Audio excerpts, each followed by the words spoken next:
The Anchor Hocking Glass Corporation brings you Crime Photographer.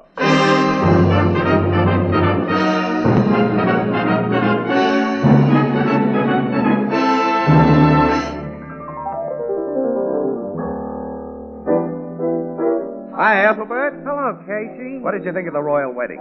Oh, Casey, it's a shame. I couldn't get off to go to it. You? You mean you got an invitation? Sure, I've known him for years. You know Mountbatten? Mountbatten? Yeah. No, I mean Henry Royal. You know him, the cop on the beat here. Oh, I thought for a minute you were famous. Oh, Casey, but Ethelbert is. You know, he works for Anchor Hocking, the most famous name in glass.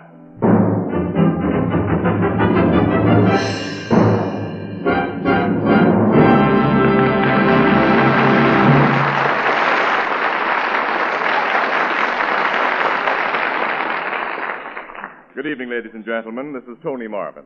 Every week at this time, the Anchor Hocking Glass Corporation of Lancaster, Ohio, and its more than 10,000 employees bring you another adventure of Casey, crime photographer, ace cameraman who covers the crime news of a great city.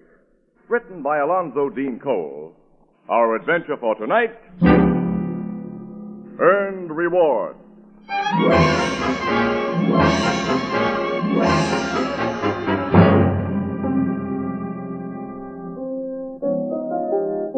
8 o'clock in the evening, the Blue Note Cafe. Casey, camera slung over his shoulder and a heavy equipment case resting beside his high stool, is sitting at the bar when a little man carrying a similar press camera and photographer's case enters from the street and... Hello, Casey. Shorty, glad to see you, fella. I thought I'd find you here. You wanted to see me? Didn't you think I'd be looking you up? This was payday. You lent me $100 last week, Casey, so here's 10 of it back. Put that dough back in your pocket. Your kid's still in the hospital. But she's okay now. Came through the operation swell. That's good. And the missus made me promise I'd give you this today. That century pulled us out of a mighty tough spot. Now, you tell the missus to forget it for a while. If one camera guy can't help another without women butting in, it's too bad. Okay, Casey. Going on a job, Shorty? Oh, just a political meeting in the old Caledonian Hall on Farley Street. Oh, one of those backstage fillers, huh? Yeah. Well, after the beat you got on that Bernstein killing, you can afford to sit back for a while. I got the break of a lifetime on that Bernstein job, didn't I? Yeah, I'll say you did. You were only a few feet away when Joe Mosley shot him. Oh, not that close. Mosley had made his getaway before I could get a real hot shot of him. But I got swell close up to Bernstein lying in the gutter before the cops showed up. Yeah, you know, it's too bad hot pictures like that were wasted. What do you mean, wasted? They should have been running a good paper like the Express instead of that lousy sheet you work for. Oh, nuts to you. Here you are, Casey. Thanks, Ethelbert. You know Shorty Irwin of the Globe, don't you? Sure. Hiya, Shorty. Oh, fine, Ethelbert. Casey tells me you're the guy who beat him and all the other press photographers on the Bernstein murder. Yeah, that was my lucky day. Say, I see a reward's been offered for information leading to the capture of Joe Mosley, who shot Bernstein. Yeah, $5,000. That's a nice piece of change. I could sure use it. You and me both. I hear the cops been looking for him almost 2 weeks now without finding hide or hair of him. He's a smart cookie. Just a dumb, kill-crazy gorilla who's had a lot of luck and a clever, crooked lawyer for a brother.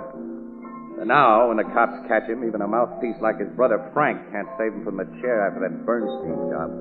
Frank usually has some shyster trick up his sleeve, Casey. He'll go all out to save Joe like he did for his other brother, Tony. Got him out after 2 years. Hey, there's 3 Mosley brothers? Oh, sure. Tony was a camera guy like Casey and me, Ethelbert, on the old Inquirer, until he got caught doing a blackmail business on the side. He got 2 years for that. Should have had 10. Well, he's back in this town now, running a little photo studio on the south side. I guess he's been keeping his nose clean, though. I wouldn't lay any bets on that. Say, I gotta get down to East Farley Street. Yeah, I gotta be moving toward the office. I'll see you guys later. And, I'm much obliged, Casey. Forget it, Shorty. Do my best to the missus and the kid, huh? I will. So long. So long, fella. So long. So long, Shorty. Nice little guy, Shorty Irwin. Yeah, he's tough. I hear his kid's been sick. She's okay now, he says. Oh, that's good. One of the fellas on his paper tells me he's had an awful lot of expense with her. Said Shorty even had to hock his life insurance to raise dough. Did you hear that? No, I didn't. He was thanking you for something when he went out. Casey... He was thanking me for a tip on a horse I gave him. Oh. The tips you give out on horses don't call for gratitude. They call for revenge. Not for you. Well, I gotta be going. Put this sandwich on the cup, Ethelbert, will you? After Annie and I stepped out last week, angel face, I'm a little short.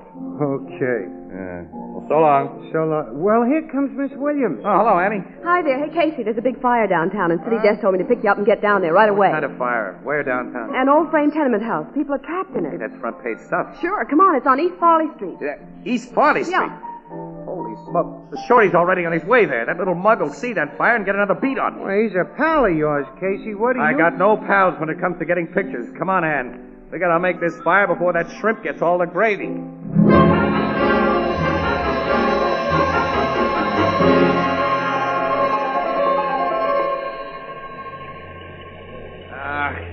Annie, we missed the best part of it. Another 5 minutes, they'll have the fire out. Boy, it must have gone up like a haystack. Shorty probably got it while the blaze was at its best. He had a head start, too. Well, take another shot. It won't be any good. Well, hurry up. I want to find the fire captain and get some dope on the people who are trapped in there. Okay. All right, come on. Captain Glennon ought to be in charge. Yeah, there he is. Hey, Cap! Hello, Casey. You just got here? Yeah. Hey, was Shorty Irwin here while it was going good? Yeah. I saw Shorty working his camera all over the place. Yeah, Annie, I knew it. Hey, Captain Glennon, the report we got was that several people were trapped in this tenement. We think one man was caught in there, but no one else. Oh, one man? A neighborhood bum who... Hey, Stanley, straighten out that number 2 hose line. Okay, Cap. You say the man was a neighborhood bum, Captain? Well, that's our guess, Miss Williams. This tenement had been condemned and was empty. An unidentified man was seen going into it tonight. Probably some poor devil who had no other place to sleep. Screams were heard from the rear, but we couldn't make any attempt at rescue. That's your story to phone in, Annie. Can't get any more until the ashes are cool enough for men to go in there. Well, that won't be long. The way we watered this place, you better stick around. Yeah, we will. Yeah, well, thanks for everything, Cap. See you later. So long, Casey. Hey, where are you going, Casey? The roof, one of those tenements back there. And May got a high-angle shot. Maybe Shorty didn't look at that. Come on. Okay. There's an alley here that we can cut through and save time. It's terribly dark. Yeah, these buildings here cut off what's left of the fire glow. I can't see a thing right here. Neither can I. I've got a guiding sense in the dark. Anyhow, give me a hand. I'll help you. Oh! Ow! Hey, what's the matter? Stumbled into something. Almost broke my big toe. Look at it. With this box. Did that kick you gave it make your toe feel better? I don't see anything funny. I don't see anything at all. All right, come on. We haven't got all night. Oh! What's Annie? Oh, I just stumbled into something. Hey, Casey, I almost fell, and I touched something warm and soft. What? Yeah, light a match. Light a match and see what it is. Okay. Good Lord. Hey, it's a man. Man lying on his face in blood. Here, hold the match while I get a look. Okay. The guy's still warm. Send him over and see. Casey! It's Shorty Irwin. Yeah, Shorty Irwin. Oh, wait a minute. He's not breathing. Oh, the match is gone out. Never mind the matches. Run back to the end of this alley and find a cop. Have somebody phone Logan at homicide and hurry. Yeah, okay, Casey. And get a doctor, Annie, quick. Maybe Shorty isn't dead. Yeah, I will. The guy's got a wife and a sick kid and he was broke. Who could have shot him? Who and why? What? Who's there? It was me, Jay. Only me.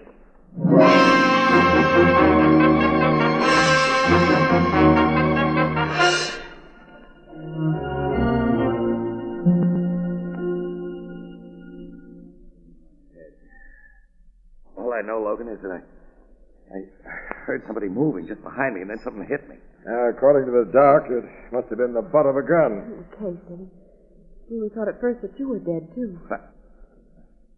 Shorty is dead, huh? Yeah. 38 slug got him in the back. Went through his heart.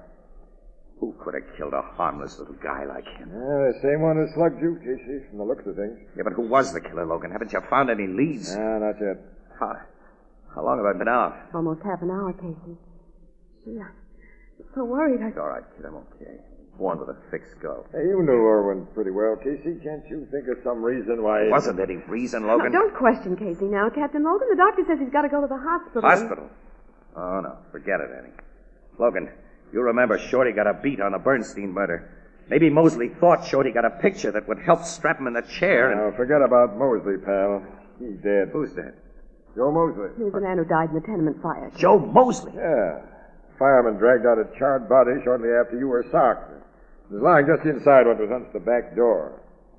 Here's what they found on it. That watch has Joe Mosley's name engraved on the case, Casey. And the diamond ring has his initials inside. And there was some fancy bridge work in the mouth of the remains that I'm pretty sure was Mosley's. It replaced some teeth that I personally had the pleasure of knocking out when he resisted arrest one time. And he was hiding out in that abandoned tenement. Yeah. And now the state won't have to burn him. Well, then who killed Shorty? We'll find out. Yeah. Well, I gotta get back to the office. Joe Mosley's death and poor Shorty's murder make feature stuff. These bum pictures I got of this fire. No, you're waiting here for the ambulance. Oh, no, I'm not. Oh, now, Casey, Logan, give me my please. camera and my plate case. Hey, listen, pal, you ought to take We're it. nuts. Where's my stuff? Well, here's your tools. Casey, don't... Why should I go to the hospital?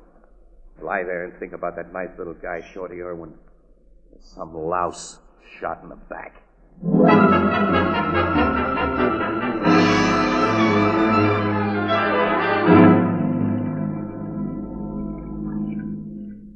You're not fit to be working, Casey. That's Even all right. City Death wants you to go home unless somebody Will you else lay off, finishes- please? Look, wait a minute, will you? I'm trying to develop these films that I shot.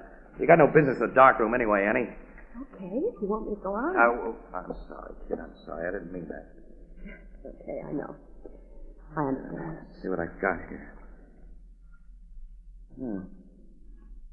Hey, I don't remember shooting anything from this angle. Here, let me see another. Annie.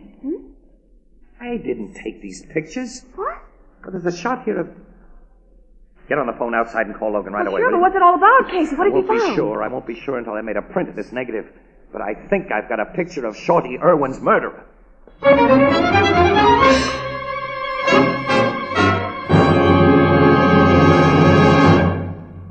Our story will continue in just a moment.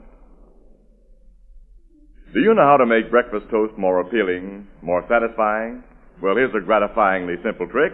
Set out a lot of jams, jellies, and marmalades. Now, not just one, but a wide selection. And see how your family responds to that symphony of taste and luscious color. And see how they smile and reach for another golden slice of toast and another. And it's so good for them, too. Now, that's the way to start the morning right. That's the simple way to supply quick energy for an active day. Yes, you can add a magic touch to any ordinary meal when you serve a gleaming assortment of fine preserves, jellies, and jams for breakfast. Now, quite naturally, the packers of these fine foods, the preserve industry of today, bring you their colorful products packed in glass. And they know, as you do, that glass completely safeguards wholesomeness and flavor. And crystal clear glass provides a rainbow of color on your table. Anchor glass containers and modern anchor hocking sealing methods bring you flavor at its peak. Anchor glass containers and Anchor caps are both products of Anchor Hocking, the most famous name in glass.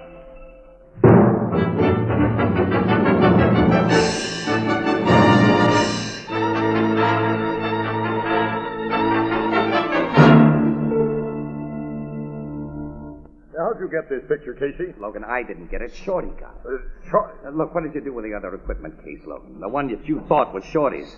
I must have been so Oh, groggy. we opened it and found it empty. All the film's gone. That explains everything. Look, what do you see in this picture I brought you? Two guys walking up an alley with their backs turned. But one of them is looking around over his shoulder. You can see his face. And it's the face of Joe Mosley. Yeah, you're right. In spite of the watch, the ring, the bridge work, Joe Mosley wasn't burned up in that fire because Irwin was killed after the fire was almost out. That's right, Captain. It wasn't Mosley's body that was found. No, it was just some poor devil of Joe Mosley's size. With his stuff planted on him, teeth and all. Yeah, sure. And the old gag was pulled so good I almost fell for it. Almost. Well, you did fall for it, pal. Joe Mosley's brother, Frank, the lawyer's a smart guy. Frank knew that Joe couldn't beat the Bernstein rap once you cops got your mitts on him. His only possible out was to make you think that he was dead, so he framed that fire. You think the other guy in this picture is Joe's brother, Frank? Sure. His face doesn't show, but he's Frank's build. If we can prove Frank was with Joe, we can nail him, too, as accessory. I've always wanted to get that tricky shite. Well, look, here's what I think happened. Yeah? Joe Mosley went into that tenement tonight and planted his watch and ring and an extra set of bridge work on another guy who'd been smuggled in there unseen, probably doped or already dead. And then started the fire, yelled a couple of times after the fire got going, and sneaked out the back way into that alley, where his brother Frank was waiting to see that everything went according to plan. Yeah, but where does Shorty Irwin fit in? Shorty went into the alley for the same reason I did, Logan. Get a picture of the fire from a new angle. He saw Joe and Frank up the alley where the fire glow made it bright. He probably thought of that $5,000 reward. He was a camera toter, so his first instinct was to get a picture first. He called the cops afterwards, where Shorty snapped his shutter and started to run, putting the films he just exposed into his case as he ran. And then Joe shot him in the back. And he was about to take the films from Shorty's case when we came into the alley. That's it, Annie. The box I stumbled over was really Shorty's equipment case. After Joe slugged me, he took the films from my case thinking that they were Shorty's. Yeah, it must be the way it happened. And now we still have to find Joe and Frank Mosley. Yeah. I think I know how to get both of them. Where? What do you mean? All you got to do, Logan. Wait a minute.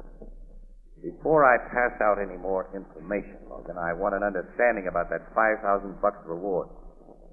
Reward? Yeah, I want it. I want it all. No divvies with you or any other cop. You rat. Huh? A pal of yours has been bumped off, and you'll help nail the guys who killed him only if you can collect $5,000. Logan. You heard him, Miss Williams. You honestly In my racket, we know what guys will do for money. Okay. I said I want the $5,000 and no divvies. I don't make any deals. Oh, out for the pot yourself now that I've shown a lot of cards? No, but I'd have a legitimate right to be out for it. I wasn't a personal friend of Shorty Irwin. You lout! Okay. I'm playing this my own way. And I'll see you later, Logan. Hey, Casey, wait for me. I'm not waiting for anybody. And the next time I see you, Logan, I think I'll knock your teeth out.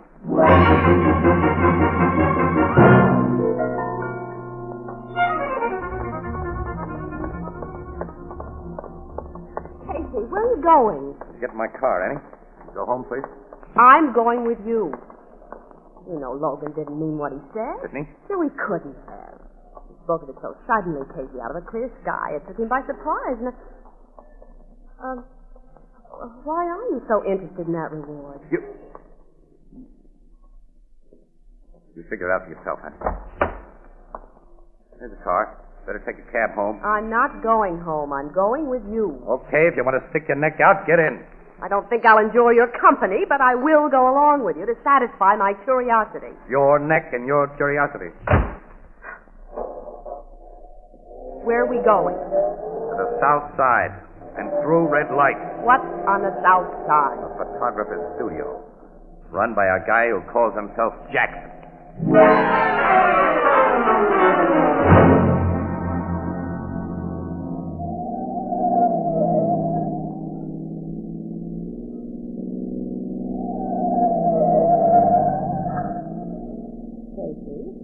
Now that you've thought out enough to tell me that one of Joe Mosley's brothers runs Jackson's studio, I would like Annie, to know... wait a minute. I'm sorry I acted like a heel to you, but with Logan, he made me so sore. Well, say for it, Logan, if you want to, but will you explain why you're going to call on this Jackson, who is really Tony Mosley? Well, Frank Mosley will want to have the films that Joe thinks that he took from Shorty's kit developed to make sure that they have the incriminating picture. And Tony... Mosley brother number 3 is the logical guy to do it. But they took the films in the alley, it's over an hour ago. I know. I don't think Frank would take a chance of just driving to his place in a beeline. Laying even money that we get to Tony's about the same time they do. Well, if you're right, you can't capture a killer like Joe Mosley single-handed. Give you odds on that. Casey, you don't even carry a gun. Got one tonight. Borrowed it before we left headquarters. Oh. Well, Tony's joint's just up this block across the street. Parked right here. Studio's the upstairs place, huh? Yeah, on the second floor. Hardly anyone on the street. No policemen. But we can't take a chance on going up there. We're not going up there, Annie. You're staying right in the car. Oh, no. Yeah, honey, look, I want you to be out here watching. If you don't see me come outside in 5 minutes, you make for that drugstore in the corner and phone the cops. Well, yeah, okay. All right, but if you have to call a man, make it very clear that I'm not splitting that reward.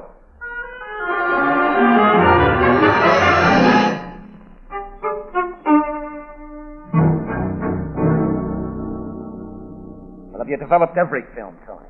Every exposed one you brought me, Frank. Sure, there's nothing but pictures of the fire here. I see. Maybe I rubbed out that little guy for nothing, Frank. Yeah, but we saw him with his camera pointed at us in that alley. Yeah, you're so brainless, you rubbed out Bernstein before witnesses. But even a lawyer like me can't make a jury believe you didn't do it. Now I think you've done something dumber than usual. Only you can't figure out what. Stop calling me dumb, Now, Frank. shut up, you screwball. Now, let me think. Now, then that other guy, the one you slugged in the alley. You don't know who he was? How could I know? It was pitch dark. With a girl, you told me. Didn't you hear them say something that... Hey, she called the guy, Casey, I think it was. He seemed to know the guy I just shot. She called the guy Casey, Joe? Yeah. I know. Casey, Morning Express. Sure, he's the answer. He'd carry an equipment case. Those were his films you got, Joe. Then the film you wanted, Frank? The cops probably have it by now. Hey, we gotta make tracks and fast. Then get out of my studio. Here, quick. I don't want to be mixed up in your murder. Yeah, we're going, Tony, we're going. But burn those films you developed and forget you saw it tonight. No one will learn anything out of me, Frank. But you and Joe get out. Get out. Frank. Wait a minute. That auto horn. Broke the signal. What do you mean? We left a lookout in the car, Tony. That horn meant somebody's coming up here. Cops to trail you to my place? No. That signal don't mean cops. So I'll open the door quick. You take care of whoever's coming up the stairs, but no shooting unless you have to. Yeah, okay. I open the door. Pick up your Mr. Guy, and quick. Drop that gat in your hand. I'll let you have it. Okay. Never had any luck packing a rod. Shut up and step inside and keep quiet. Frank, it's Casey. I know.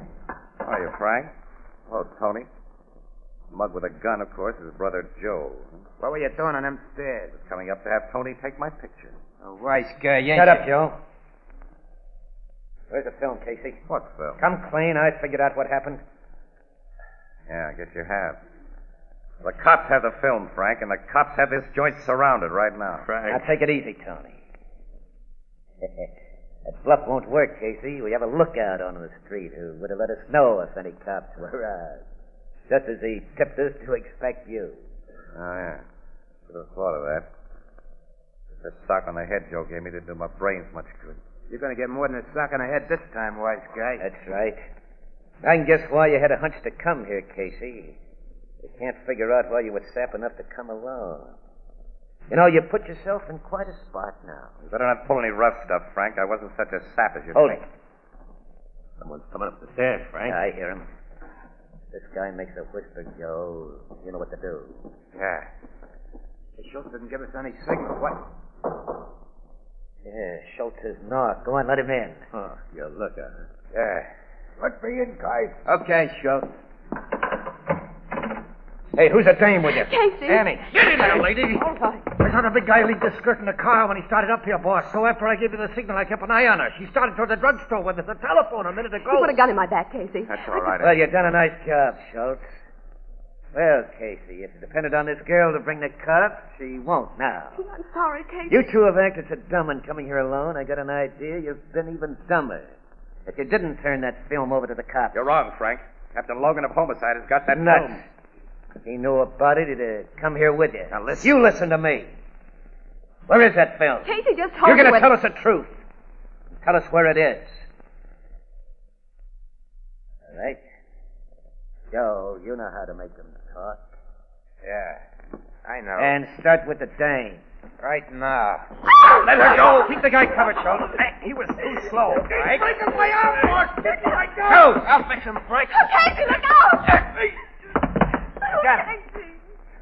Now, Mr. Casey won't bother us for a long time. Mug socked me before I KO'd him with my gat.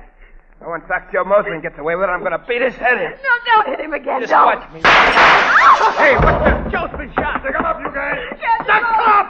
Hey, they're at the window and at the door. When your lookout came up here with Miss Williams, Mosley, it gave me a chance to post my You men. killed Joe. You killed my brother. I've saved the state expense. And if you make a move that gives me any excuse, I'll save it another bill for juice. Get the cuffs on him, boys. Logan, how did you know we came here? There's no way of keeping you quiet tonight, is there, Keith? You've recovered from another knockout. My head.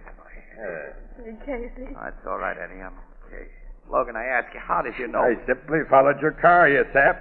You didn't think I'd let a bloodsucker like you collect the $5,000 reward. I see. It's all yours, Logan. You want it. You earned it. Only you want it. For Shorty Irwin's widow. Huh? Well, she's going to get it. Logan. I knew that was your idea from the first. And I got sore at you for trying to make a deal with me instead of coming clean. Shorty's picture earned that reward for his family, no matter what anyone did afterward. And the next time you infer that I'd cheat a widow and a kid, I'll knock your teeth out. Okay, Logan. I got it coming. Only just the teeth, please. Please don't anybody sock me on the head again tonight.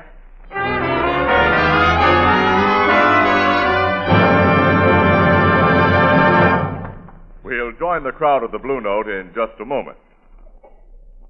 It's just a week to Thanksgiving and a real old-fashioned turkey dinner with all the fixings. And to make that fine meal even finer, serve plenty of delicious oven-baked side dishes. You know, there are so many tasty dishes that'll make your dinner look better and taste better when they're baked in Fire King oven glass. Sweet potatoes, baked onions, baked tomatoes, cornbread, pies, and puddings. Why, your family will enjoy those steaming casserole dishes when they come to the table warm, fragrant, and appetizing in beautiful pale blue Fire King oven glass. And it cuts down the work after the meal because Fire King oven glass is so amazingly easy to clean. Now, you'll find Fire King oven glass at 5 and 10 cent stores, department stores, and all other stores selling household glass. Fire King prices are amazingly low, and every piece is guaranteed for 2 years against oven breakage. Fire King oven glass is a product of Anchor Hocking, the most famous name in glass.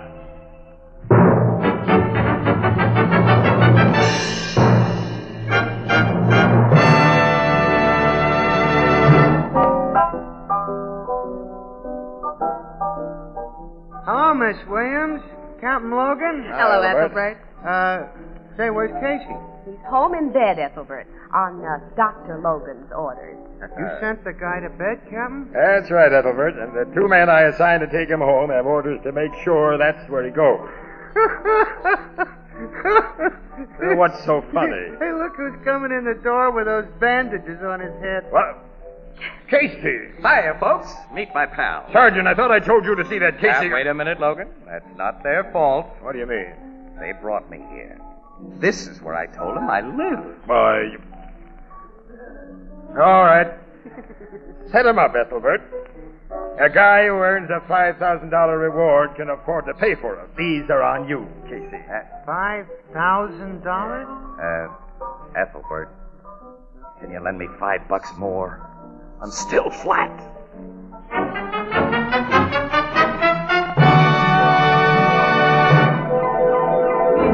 Crime Photographer, starring Stotts Cotsworth as Casey, is brought to you each Thursday by the Anchor Hocking Glass Corporation, makers of Fire King oven glass, Anchor glass containers, Anchor caps and closures. All products of Anchor Hocking, the most famous name in glass.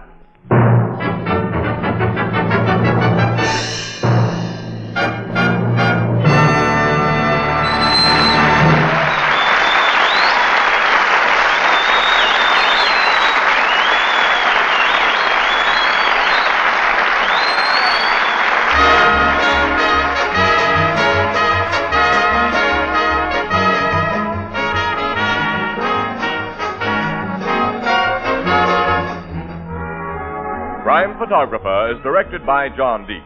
The original music is by Archie Blyer, and the program features Miss Jan Miner as Anne and John Gibson as Ethelbert. Herman Chittison is the Blue Note pianist. This is Tony Marvin saying goodnight for the Anchor Hocking Glass Corporation of Lancaster, Ohio, with offices in all principal cities of the United States and Canada.